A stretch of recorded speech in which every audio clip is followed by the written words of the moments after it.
Hi అండి, ఎలా ఉన్నారు? బాగున్నారా? ఈరోజు సొరకాయ పులుసు పెడుతున్నాండి.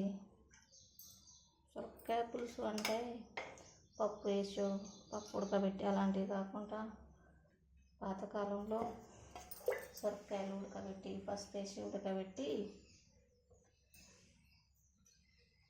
ఒకటే సింపుల్గా ఏం వేయకుండా ఉల్లిగడ్డ, జీలకర్ర,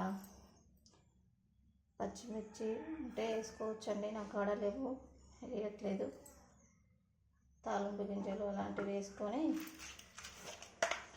సొరకాయ చారు పెట్టుకుంటున్నాండి పాతకాల పద్ధతిలో. మా అమ్మ నా చిన్నప్పుడు ఇట్లనే పెట్టేది ఎక్కువ శాతం. మా ఇంట్లో సొరకాయలు కాసినప్పుడు అందుకే మీకు ఇలా చూపిస్తున్నాండి. సొరకాయ చారు అంటే పప్పు ఉడకబెట్టి పప్పులో వేస్తారు కదా. సొరకాయ కూరతో ఎన్నో రకాలు చేసుకోవచ్చు. కాకపోతే ఇప్పుడు ఈ పద్ధతిలో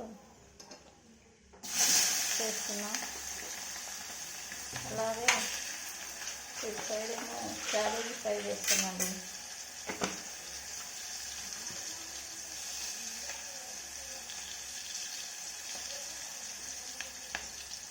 క్యాబేజీ ఫ్రై చేస్తున్నాం సైడ్. ఇదేమో సొరకాయ పులుసు పెడుతున్నాం. ఏం లేదండి, సొరకాయలు అలా గిట్ట ఉప్పు పసుపు వేసి మంచిగా ఉడకబెట్టుకోవాలి. ఉడకబెట్టాక ఉల్లిగడ్డలు, తాలింపు గింజలు ఇవన్నీ వేసాక సారీ అండి, మిరపకాయలు మర్చిపోయాను. కాబట్టి కొంచెం జీలకర్ర,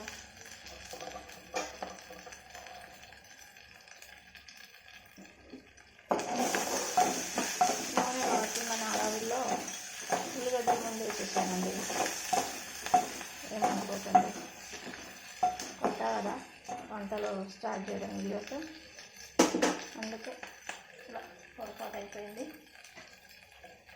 క్యాబేజీలో కూడా ఎండుమిరపకాయలు, జీలకర్ర, ఉల్లిగడ్డలు వేసానండి.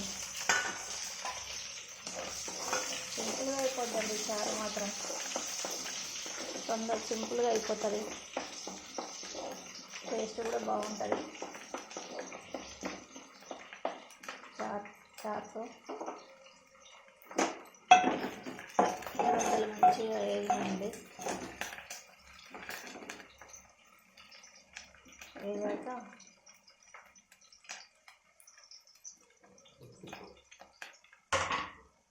దీంట్లోనే కొంచెం కారం, చారు కాబట్టి పులుపు ఎక్కువ ఉంటుంది. కొంచెం కారం వేస్తున్నా. కారం మాడకుండా గ్యాస్ సిమ్లో పెట్టుకొని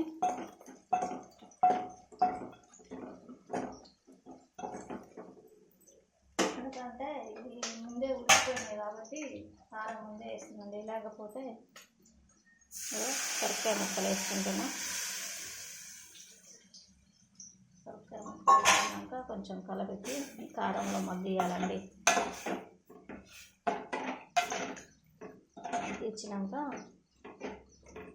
సొరకాయ ముక్కలు మరీ చిన్నగా అనుకోకండి. చారుకి సొరకాయ చిన్నదే కాయ, అందువల్ల నేను కొద్దిగా ముక్కలు కొంచెం కూర చారు మరింత రావాలని.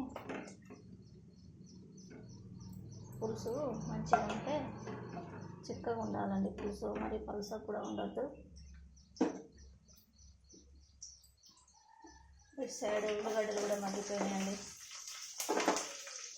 ఇది చూసుకుంటే అది మర్చిపోతున్నాం అనుకుంటున్నా.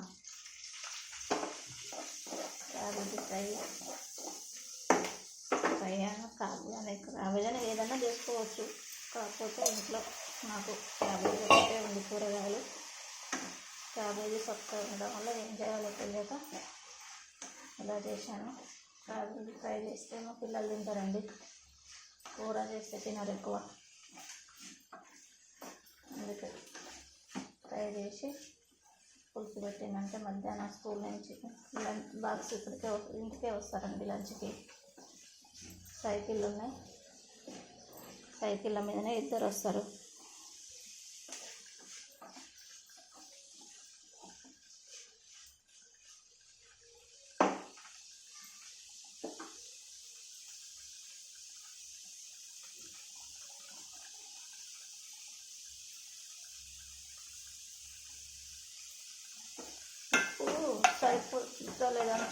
వేసుకోండి, ఎందుకంటే నేను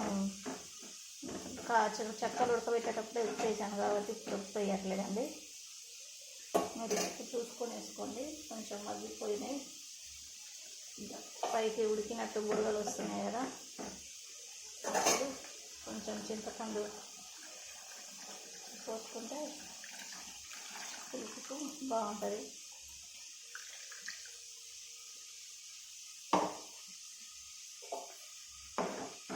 చిక్కగానే ఉండాలి కాబట్టి కొంచెం ఉడికితే దగ్గర పడుతుందండి చాలా.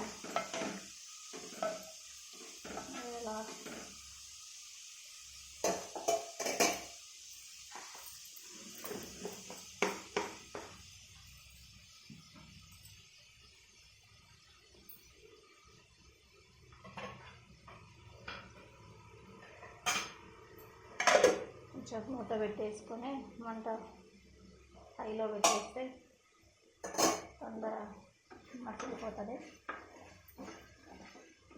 క్యాబేజీ ఫ్రై అండి, కొంచెం దగ్గర పడడానికి టైం పడుతుంది. కొంచెం లైట్గా వేడి నీళ్ళలో వేసుకున్నాను అంతే, బాగా ఉడకబెట్టలేదు. క్యాబేజీని ఉడకబెడితే ఇంకా ముద్ద ముద్ద అయిపోతుందని వేడి నీళ్ళలో వేసి తీసాను అంతే.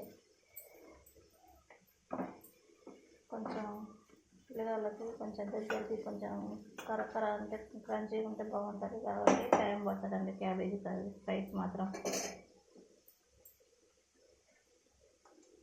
నేను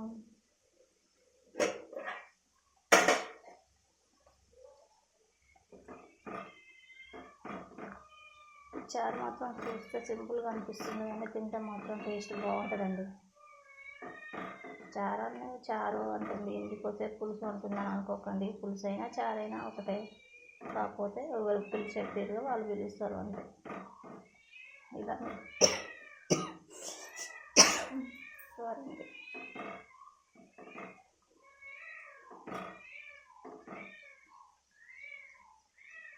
మీరు ఎలా చొక్కాయ పులుసు ఎట్లా పెడతారో చెప్పండి. నేను ఎక్కువ శాతం పప్పు చారులో వేస్తా, అన్ని కలగలిపి అన్ని కూరగాయలు కలిసి అన్నీ వేస్తా. కానీ ఇలా చేసుకున్నా బాగుంటుంది. ఎప్పుడు అలానే తినకుండా ఒక్కోసారి డిఫరెంట్గా చేసుకోవచ్చు. అది చేసుకోవాలనిపించినప్పుడు చేసుకొని తినండి. నోటికి పుల్ల పుల్లగా ఉంటుంది, కారం కారంగా ఉంటుంది, బాగుంటుంది. కొంచెం ధనియాల పొడి వేస్తున్నాండి.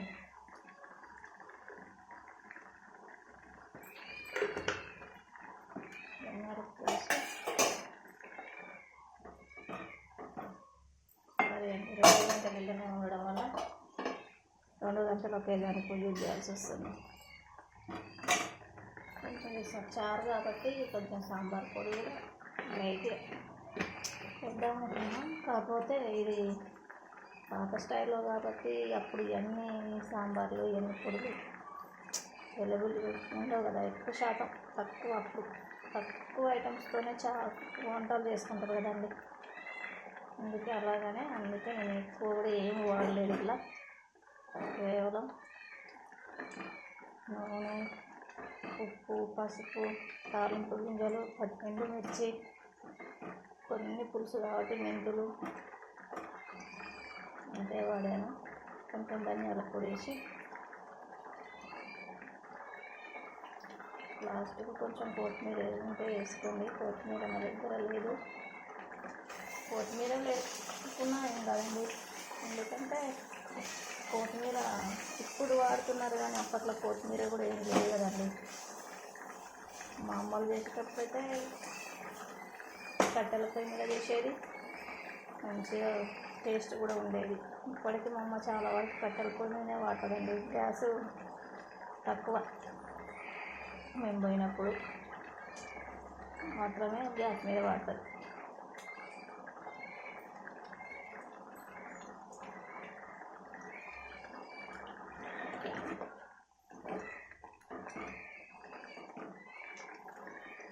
చారు అయిపోయింది, సొరకాయ పులుసు అయిపోయిందండి.